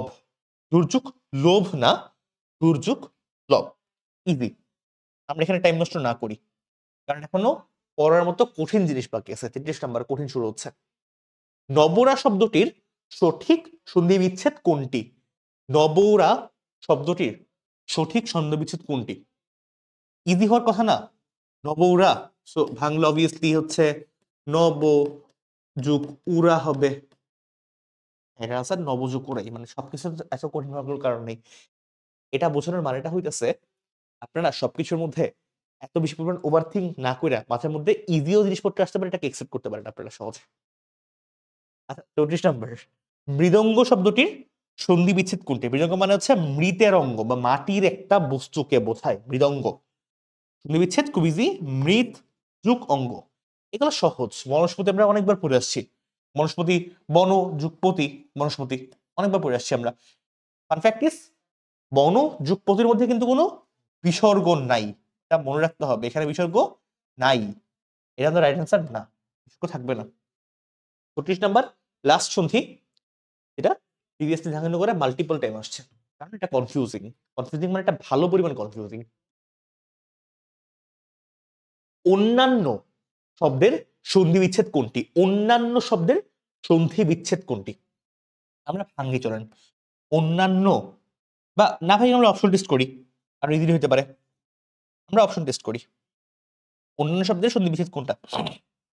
অন্য যোগ আন্য। অন্যর মধ্যে একটা জফলা আছে, জফলা, তারপরে জফলার পরে আবার আ আসছে, জফলার পরে আবার একটা আ চলে আসছে। এটা একত্রে মিললে এখানে জফলা এবং আকার দুইটা একত্রে হওয়ার কথা না, শুধুমাত্র জফলা হওয়ার কথা। জফলা এবং হচ্ছে আকার মানে আ একত্রে মিললে গঠিত হয় হচ্ছে আসলে আপনার একটা জফলা, বাট আমরা অন্যদের মধ্যে জফলা একটা আকার দেখছি, তার মানে এটা আমাদের রাইট আনসার না। অন্য যুগ অন্য, অন্য যুগ অন্য তো আলটিমেটলি জফলার পর একটা ও আছে, সো আলটিমেটলি এখানে আমাদের ওই যে আকারটা, অন্যান্যর যে আকারটা আ, ওই আটা তো আলটিমেটলি আসবে না, সো এটা আমাদের রাইট আনসার না। অন্য যুগ অন্য এটা কোনোদিনই না, কারণ এই অন্য বলতে সেটা ভাতকে বোঝায়, সো আলটিমেটলি এটা আমাদের ওই অন্যান্য অন্যের মধ্যে পড়েও না। রাইট আনসার হচ্ছে অন যুগ আন্ন। এই ন এবং আ দুটা একত্রে বসে একটা জফলা এবং আকার মিশ হচ্ছে, এই জন্য এটা আমাদের আনসার হচ্ছে অন্য যুগ অন্য। আমাদের আনসার হচ্ছে গ নাম্বারটা, অন্য যুগ অন্য, মানে দুইটা অন্য, অন্য যুগ অন্য, দুইটা অন্য একত্রে মিলছে, অন্য যুগ অন্য, এটা হচ্ছে আমাদের রাইট আনসার। খ নাম্বারটা আনসার না কেন মনে আছে? ন এবং অ এটা একত্রে মিললে মানে স্বরসন্ধি হয়ে নর মধ্যে একটা ও আছে, আ আছে, তাহলে এই যে এখানে নর মধ্যে ওটা আর এখানে আটা একত্রে মিলে একটা আকার গঠিত হইতো, তার মানে আমাদের এই শব্দটা হয়ে পড়তো অন্যান্য। অন্যান্য হইতো না, দুইটা দফল লাগবে, দফল এবং আকার লাগবে, এই জন্য অন্য যুগ অন্য, এটা হচ্ছে এটা সন্ধি বিচ্ছেদ। তারপরে আমরা বুঝলাম যে আলটিমেট সন্ধি বিচ্ছেদের মধ্যে সব টাইপের সন্ধি গুলাই আলটিমেটলি আসতে পারে। আমরা লাস্ট দুইটা সন্ধি পড়বো, প্যাটার্নটা আলটিমেটলি আপনারা ধরতে পারছেন রাইট এতক্ষণে। প্যাটার্নটা হচ্ছে যে আলটিমেটলি সকল টাইপের সন্ধি আসবে, সকল টাইপের সন্ধি আসতে পারে, বাট আমাদেরকে আলটিমেটলি যেগুলো কঠিন টাইপের প্রশ্ন বা যেগুলো আসলে এক্সেপশন টাইপের প্রশ্ন, সেই এক্সেপশন গুলোতে ফোকাস করতে হবে বেশি পরিমাণে। 36 নাম্বার, সতীন্দ্র শব্দের সঠিক সন্ধি বিচ্ছেদ কি? এটা আমরা মুখে জানি, এটা এটা আসলে দেওয়ার রিজনটা কি? আমরা জানি সতীন্দ্র মানে হচ্ছে সতী যুগ ইন্দ্র, এক কথায় বলতে গেলে এটার সন্ধি বিচ্ছেদ সতী যুগ ইন্দ্র হবে, আমরা সহজেই বুঝতেছি রাইট। সতী যুগ ইন্দ্র, এখানে আমি একটা জিনিস লিখছি, সতী যুগ ইন্দ্র আমি লিখছি। প্রশ্ন হচ্ছে আমার সতী যুগ ইন্দ্র এই আনসারটা কি ঠিক আছে? আমরা অপশনগুলো দেখি। অপশনের মধ্যে আলটিমেটলি বলতেছে যে সতী এখানে শুনতে পারি এখানে রস্যইকার পরে দীর্ঘইকার, একটা রস্যইকার আছে একটা দীর্ঘইকার আছে। খ নাম্বারে দেখেন দীর্ঘইকার রস্যইকার, গ নাম্বারটাই দীর্ঘইকার দীর্ঘইকার, ঘ নাম্বারটাই দীর্ঘইকার আবার ইন্দ্র। সো আমাদের অপশন থেকে ঘ নাম্বারটা অটোমেটিক বাদ, কারণ এখানে রস্যইটা নাই, ইন্দ্রতে এই রস্যইটা নাই। সো আমাদের ঘ নাম্বার থেকে অপশনটা এটা অবভিয়াসলি বাদ। তিনটার মধ্যে রস্যইকার দীর্ঘইকার না বিশাল কনফিউশন। আনসারটা কি হবে? আমরা মনে আছে যখন আমরা সরাসরি রুলস পড়ছিলাম আমরা বলছিলাম যে একটা স্বতন্ত্র ওয়ার্ডটার মধ্যে কি আছে, একটা দীর্ঘইকার আছে। একটা দীর্ঘইকার তৈরি করার জন্য আমাদের দরকার রস্যইকার যোগ দীর্ঘইকার অথবা দীর্ঘইকার যোগ রস্যইকার। মোর স্পেসিফিকলি দীর্ঘইকার, আমি সাত লিখে ফেলছি ভুলে, সরি, দীর্ঘইকার যোগ রস্যইকার লাগবে আমাদের। এই আছে দীর্ঘইকার যোগ আমাদের লাগবে হচ্ছে একটা রস্যই অর রস্যইকার। এর মাধ্যমে গঠিত হবে কি? গঠিত হবে আমাদের একটা দীর্ঘই অর দীর্ঘইকার গঠিত হইতে পারে। প্রতিটির মধ্যে যেহেতু দীর্ঘইকার আছে বা দীর্ঘই আছে, এই জন্য আমাদেরকে এই রুলসটা ফলো করে আমাদের আনসারটা হবে দীর্ঘইকার যোগ রস্যই, মানে ক নাম্বারটা। এটা দেওয়ার রিজনটা হচ্ছে এই টাইপের সন্ধির যে একদম বেসিক রুলস থেকে প্রশ্ন, এই বেসিক রুলস থেকে প্রশ্নগুলো আলটিমেটলি অনেক পরিমাণে আসে। সো রুলস গুলো মাথায় রাখতে হবে। সেম গোস ফর এটা। আর এটা সেম টাইপের একটা প্রশ্ন দেখেন, অন্বিত অন্বিত শব্দের সঠিক সন্ধি বিচ্ছেদ কোনটি? আমরা খুবই সহজ জানি এটা সন্ধি বিচ্ছেদ আসলে হবে অন্বিত, তো রস্যইকার আছে অনু যোগ ইত, এটা সন্ধি বিচ্ছেদ হবে। প্রশ্ন হচ্ছে অপশন দেখেন অনুযোগ ইত সবগুলোর মধ্যে আছে, লাস্টটা ছাড়া, লাস্টটা আমাদের অপশন থেকে অলওয়েজ বাদ। অনুযোগ বিত অপশনই না, এটা বাদ। এটা বাদ দিয়ে বাকি তিনটার মধ্যে আসলে অনুযোগ ইত আছে, রাইট? তাহলে আলটিমেটলি কোন অনুযোগ ইতটা আমাদের রাইট আনসার হবে? সেম রুলস, স্বরসন্ধির সেই বেসিক রুলস মনে আছে?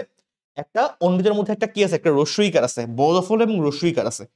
প্রথম প্রশ্ন হচ্ছে ভাইয়া অনু কেন হয়েছে? অন যোগ ইত, অন যোগ ইত, অন যোগ ইত এটা কেন হইলো না? কারণ অন্বিতের মধ্যে একটা বফল আছে, অবভিয়াসলি আমাদের একটা রস্যইকার টানতে হবে, কারণ রস্যইকারটা ফিউচারে যায় বফলে কনভার্ট হবে। নাম্বার 1 এটা। নাম্বার 2 রস্যুকার, রস্যুকার মধ্যে একটা কি আছে, একটা রস্যু আছে বা উ আছে, উকার বা উ, উকার অথবা উ, এর সাথে যুক্ত হয়েছে কি ইত, মানে একটা রস্যই, একত্রে মিলে কি হবে? একটা বজফলা রস্যইকার, বফলা রস্যইকার।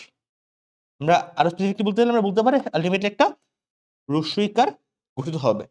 স্বরসন্ধির রুলস বলে দুইটা স্বরবর্ণ একত্রে মিললে একটা নতুন স্বরসন্ধি গঠিত হবে। সেই রুলস অনুযায়ী এটা আনসারটা হচ্ছে আমাদের অনুযোগ ইত, মানে আমাদের ক নাম্বারটা আনসার, কারণ রস্যইকার আছে এবং হচ্ছে একটা রস্যই আছে, বফল এখানে চলে আসবে। এর মাধ্যমে সন্ধি বিচ্ছেদ শেষ। Confusing part. তাহলে সন্ধি থেকে আলটিমেটলি আমরা কি পড়তে পারি? সন্ধি থেকে আপনারা প্রিভিয়াসলি নাম্বার 1 যে টাইপের প্রশ্নগুলো প্রিভিয়াসলি আসছে এইগুলাকে আপনারা আসলে অ্যাভয়েড করতে পারেন, এবং এগুলাকে অ্যাভয়েড করে, কারণ এখানে অ্যাভয়েড করতে আমি বলতেছি কারণ জাহাঙ্গীরনগরের প্রশ্ন খুবই রেয়ারলি রিপিট হয়। তো অ্যাভয়েড করাটা বেটার অপশন নাম্বার 1। নাম্বার 2 হচ্ছে ওইগুলার পার্টিকুলার প্যাটার্ন ধরে ধরে সন্ধি বিচ্ছেদগুলো পড়তে পারেন। এবং নাম্বার 2 আমরা দেখলাম কি এগুলা কনফিউজিং বাট বেসিক রুলস থেকে সেগুলো আসছে, তার মানে আমাদের বেসিক রুলসগুলোকে আরেকবার রিভাইজ করতে হবে। এটা হচ্ছে আমাদের সন্ধি বিচ্ছেদ পড়া থেকে পুরোটা সারমর্ম আসলে আমরা কি করবো এখন রাইট লাস্ট মোমেন্টে। এবার আমরা আমাদের লেকচারের লাস্ট পার্টটাই ঢুকবো। লাস্ট পার্টে আমরা বিভিন্ন টাইপের শব্দ নিয়ে পড়বো। শব্দ মানে হচ্ছে বিপরীত শব্দ, সমার্থক শব্দ, এক কথায় প্রকাশ বা ব্লা সবগুলো নিয়ে আমরা পড়াশোনা করবো। এই পর্যন্ত আমরা যা পড়লাম এটা নিয়ে কারোর কোনো কনফিউশন হলে আপনারা কমেন্টে বলতে পারেন যে ভাই আসলে এটা বুঝি নাই বা এটার একটু ব্যাখ্যা লাগবে। কারোর কোনো কনফিউশন নাই? ওকে, ফাইন। আমরা দেখতেছি বিপরীত শব্দ 39 নাম্বার স্লথ শব্দের বিপরীত শব্দ কি? স্লথ ওয়ার্ডটার মানে কি এটা জানতে হবে। স্লথ মানে হচ্ছে ঠান্ডা, বিলম্ব, বা আরো সহজে বলতে গেলে ধীর, আস্তে, বিলম্ব, ধীর, আস্তে আস্তে কোনো কিছু করে, এটাকে বলা হয় আসলে স্লথ। স্লথ। তাহলে আস্তের বিপরীত কি আমরা ইজিলি জানি, আস্তের বিপরীত আসলে জোরে বা ধীর নয় এমন বোঝায়। তাহলে এই টাইপের ওয়ার্ড কি আছে? রস। রস মানে তো ছোট, এটা আনসার না। যেই ওয়ার্ডটার মানে হচ্ছে মানে জ্ঞেয়, জ্ঞেয় ওয়ার্ডটার মানে হচ্ছে জানার অযোগ্য, এটা লাগে কোনো সম্পর্কই নেই। সৃষ্ট মানে হচ্ছে ভদ্র, ভদ্র জোরে হইতে পারে, আস্তে হইতে পারে, ডাজন্ট ম্যাটার, রাইট? তো আনসার হচ্ছে তড়িৎ মানে ফাস্ট। ইজি প্রশ্ন। ঠ্যাঙ্গা, ছোটবেলায় আমরা অলওয়েজ পড়ে আসছি ঠ্যাঙ্গা বলতে কি বোঝায়? ঠ্যাঙ্গা বলতে আসলে লম্বা বোঝায়। আমরা গ্রামে যখন আমরা যাই দেখবেন গ্রামে বলা হয় যে ছেলেটা অনেক ঠ্যাঙ্গা, অনেক লম্বা ছেলেটা, এই টাইপের ওয়ার্ডগুলো বলা হয়। আঞ্চলিক ভাষার একটা শব্দ হচ্ছে ঠ্যাঙ্গা। ঠ্যাঙ্গা ওয়ার্ডটার অর্থ হচ্ছে লম্বা। তাহলে লম্বার বিপরীত শব্দ কি? খাটো, অবভিয়াস। আমাদের অপশন খাটো আনসার। উন, উন শব্দের বিপরীত শব্দ কি? উন, উনো বা উন, উন শব্দের বিপরীত শব্দ কি? আপনারা কি উনো খেলছেন? মানে অনেক কিছু খেলে আসলে উন, উনো বা উনো, আমরা বলি যে উনো। উনো ওয়ার্ডটার অর্থ হচ্ছে খালি। এটা একটা স্প্যানিশ শব্দ। উনো ওয়ার্ডটার অর্থ হচ্ছে খালি। এই যে আমরা হাতটাকে যখন কার্ড খালি করি, আমরা এমন করে উনো খেলি, সেই হিসাবে উনো হচ্ছে একটা খালি ওয়ার্ডটা। এটার বিপরীত শব্দ খালির অবভিয়াস বিপরীত ভর্তি। আমরা তিনটা বিপরীত শব্দ থেকে আলটিমেটলি এটা বুঝতে পারলাম যে বিপরীত শব্দের উল্টাটা কি হবে, ওইটা কঠিন কোনো কিছু না। আমাদের জন্য আসলে আইডেন্টিফাই করা কঠিন আসলে আসবে না। আসবে যেই শব্দটা বিপরীত শব্দে, সেই শব্দটা আলটিমেটলি কঠিন হবে। তো যত বেশি সম্ভব আলটিমেটলি টাইপের কঠিন টাইপের বিপরীত শব্দগুলো পড়তে হবে।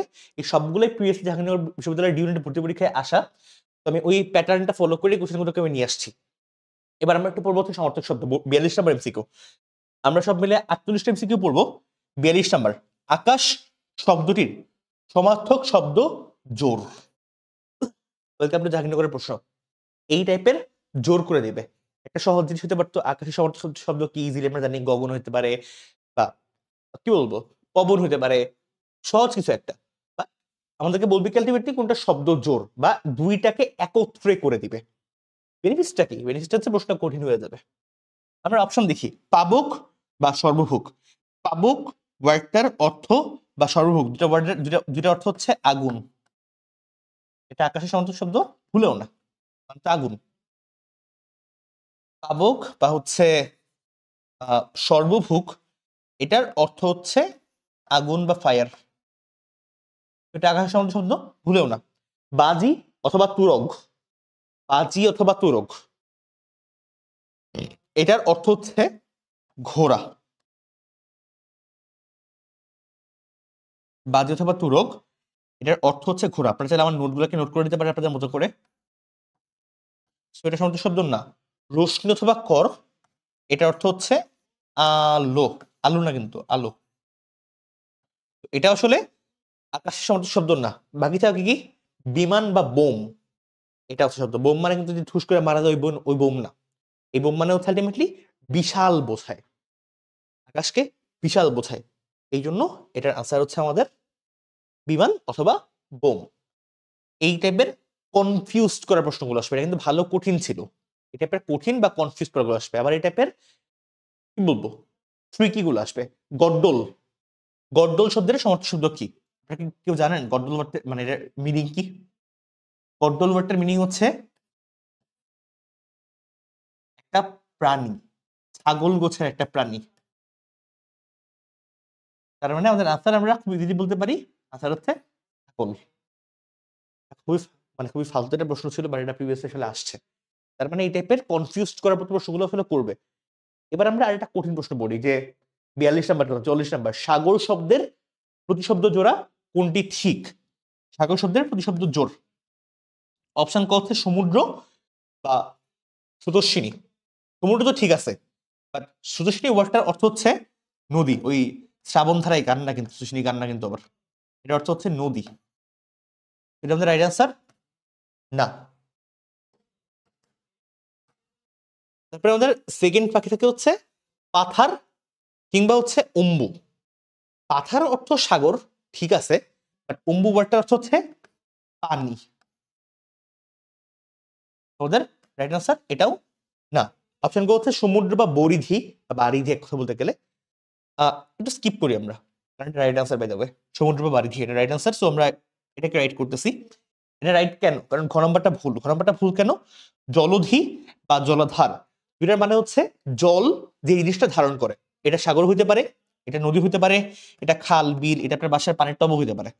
তো আসলে এটা হচ্ছে জল ধারক আমরা এক কথায় বলতে পারি। তো এটা স্পেসিফিকলি সাগরকে বোঝায় না। এই জন্য আমাদের রাইট আনসার না। আমরা আমাদের লাস্ট স্লাইডে চলে আসছি। এখন পর্যন্ত আমরা যা পড়ছি এখানে কারোর কোনো কনফিউশন ভাইয়া ওই পার্টটা একটু ব্যাখ্যা লাগতো, এই এমসিকিউটা একটু কনফিউজিং ছিল, আপনি আমাকে কমেন্ট করে বলতে পারেন চাইলে।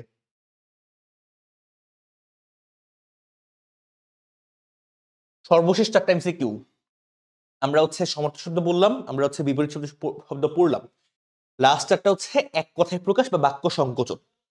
প্রশ্ন হচ্ছে ভাই এটা লাস্টে রাখছেন কেন? কারণ এটা থেকে প্রত্যেক বছর ম্যাক্সিমাম প্রশ্ন আসে এই পার্টটা থেকে। কেমন প্রশ্ন আসে একটু দেখি আমরা। কোন বাক্য সংকোচনটি অশুদ্ধ, নট শুদ্ধ, অশুদ্ধ ব্যয় করতে বলছে? এক নম্বর, সহজে যা জানা যায়, সহজে জানা যায় না যা দুর্জেয়, এটা কি অশুদ্ধ? না, এটা শুদ্ধ। সহজে জানা যায় না ওইটা দুর্জেয়, এটা ঠিক আছে। যেই গাছে ফুল ধরে কিন্তু ফল ধরে না, আনসার বনস্পতি। অনেকবার পড়ে আসছি আমরা। এটা আসলে ঠিক আছে। যে কোনো ভবিষ্যৎ না ভেবে কাজ করে, অবিমৃষ্যকারী, এটাও ঠিক আছে। হাতির ডাক লেখছে মন্দ্র, এটা কি ঠিক আছে? এটা ঠিক নাই। হাতির ডাক হচ্ছে বৃংহিত, বৃংহিত বা বৃংহন, এটা হচ্ছে হাতির ডাক। তার মানে এটা হচ্ছে আমাদের রাইট আনসার ভুল এবং আমাদের রাইট আনসার। আমার কারণ আমাদেরকে অশুদ্ধ কোনটা খুঁজে বের করতে বলছে। নেক্সটে আসি আমরা 43 নাম্বারটা, যে যে গাছ কোনো কাজে লাগে না। Confusing, right? ঔষধি গাছ কাজে লাগে, অবশ্যই লাগে। এখান থেকে ওষুধ বানানো হয়, সেটা আসলে ঠিক আছে, এটা কাজে লাগে। তার মানে এটা আমাদের ঠিক আছে, বা এটা রাইট আনসার না, কারণ আমাদেরকে ভুলটা খুঁজতে হবে। পরগাছা, পরগাছা একটা গাছের উপরে ভর কইরা জন্মায়। পরগাছা কি কোনো কাজে লাগে? যে গাছটার উপরে পরগাছা জন্মায় সেই গাছটার অনেকগুলা বেনিফিটস এর জন্য আলটিমেটলি পরগাছা কাজে লাগে। সো এটা আসলে কাজে লাগে। বনস্পতি, বনস্পতি হচ্ছে যে গাছের মধ্যে ফুল ধরে কিন্তু ফল ধরে না। ফুল তো ধরে, তার মানে কাজে অবশ্যই লাগে। আগাছা আমরা ময়দার মধ্যে ফালাই রাখি, এই জন্য আগাছা হচ্ছে আমাদের রাইট আনসার, কারণ এটা ভুল। আগাছা কোনো কাজে ব্যবহৃত হয়। এটা প্রত্যেকটা নিচে আমি ছোট করে ব্যাখ্যা দিয়ে দিছি। যখন তোমরা আসলে পরবর্তী সময় পড়বা, ব্যাখ্যাগুলো একবার করে চেক করে নিবা, তাহলে প্রত্যেকটা মনে রাখতে সহজ হবে। Last two MCQs. জানতে না পারে এরূপ, জানতে না পারে বা জানতে পারে না, এটার এক কথা প্রকাশ কি? জানতে পারে না, এটার এক কথায় প্রকাশ কি হচ্ছে? অজানা? না, অজানা বা অজ্ঞেয় মানে একটা যে মানুষ কিছু জানে না, তার মানে এটা আমাদের আনসার না। অপশন খ, জ্ঞাতার্থে। জ্ঞাতার্থে কি এটা আনসার? জ্ঞাতার্থে না, কারণ আমরা যখন চিঠি লিখি বা একটা আবেদনপত্র লিখি, আমরা ওটার মধ্যে যে ফর্মাল ভাষা ব্যবহার করি, এখানে লিখি আপনার জ্ঞাতার্থে। আমরা বলছি যে, তার মানে জ্ঞাতার্থে ওয়ার্ডটা বলতে অন্য কাউকে কিছু একটা জানানোকে মিন করে, এটা অন্য একটা মানুষ জানে, তার মানে জ্ঞাতার্থে আমাদের আনসার না। অপশন ক হচ্ছে অজান্তে। অজান্তে মানে কি? অজান্তে মানে একটা মানুষকে না জানায় আমি একটা কাজ করে ফেলছি, বা একটা মানুষ একটা ঘটনা সম্পর্কে জানেন না। আর অজ্ঞাত সারে মানে হইতেছে ওই মানুষটা কখনো এটা জানতেই পারবে না। তার মানে এটা হচ্ছে আমাদের রাইট আনসার বা অজ্ঞাত সারে, কারণ এখানে আমাকে বলছে জানতে পারেন না, জানতে না পারে মানে যে লোকটা কখনো জানতেই পারবে না, এটা হচ্ছে অজ্ঞাত সারে বা তার পিঠ পিছনে করা। এই পর্যন্ত কারোর কোনো কনফিউশন? তাহলে আমরা লাস্ট এমসিকিউটা পড়বো। লাস্ট এমসিকিউ, যা অধ্যয়ন করা হয়েছে, মানে যা আসলে অধ্যয়ন করা হয়েছে। অপশন ক হচ্ছে পঠিত, আবার অপশন খ দেখেন পাঠ্য। ছোট্ট কনফিউশন আছে, পঠিত এবং পাঠ্যের মধ্যে একটা পার্থক্য আছে। পঠিত মানে মানে সরি, অধ্যয়ন এবং পাঠ্যের মধ্যে একটা পার্থক্য আছে। আমরা তো আসলে সহজ ভাষায় ভাবি যেটা আসলে সেম জিনিস, যেটা আসলে সেম জিনিস না। পঠিত মানে আমি নর্মাল একটা জিনিস পড়ে গেছি, আর অধ্যয়ন করা মানে হচ্ছে গভীর মনোযোগ দিয়ে পাঠ করা। গভীর মনোযোগ। অধ্যয়ন ওয়ার্ডটার মানে হচ্ছে গভীর মনোযোগ দিয়ে পাঠ করে। আমি একটু ক্লিয়ার করে লিখে দিচ্ছি কারণ এটা আসলে অনেক কাজে লাগবে আপনাদের। অধ্যায় নাম্বারটা মানে হচ্ছে গভীর মনোযোগে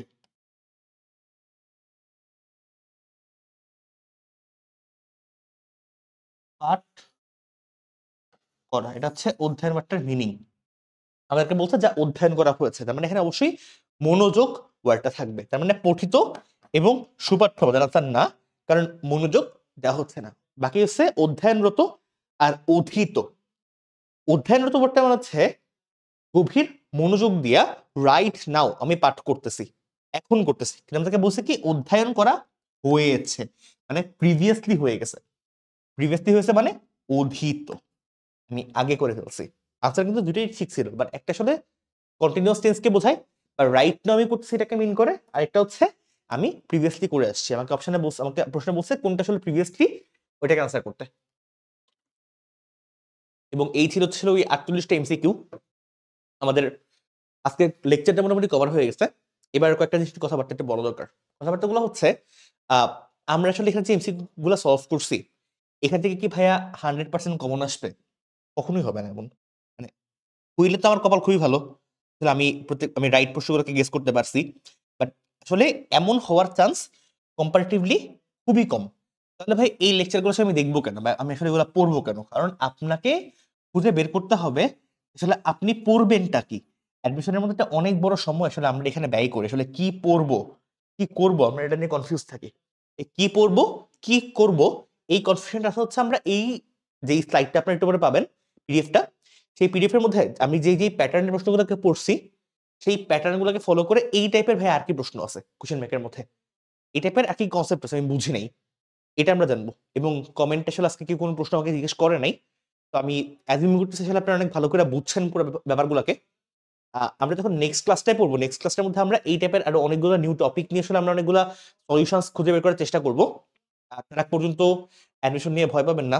ইটস এ কি বলবো, ইজি বলবো, ইজি না, আসলে এটা একটা ট্রিকি থিং। তো আলটিমেটলি নিজের বুদ্ধি খাটায়, নিজের সবকিছু মেধা বা নিজের সবকিছু সময় এখানে পিছনে আপনারা ব্যয় করেন, ইনশাল্লাহ চেষ্টা সবসময় ভালোই হয়। সবাইকে ধন্যবাদ। আল্লাহ হাফেজ। আসসালামু আলাইকুম।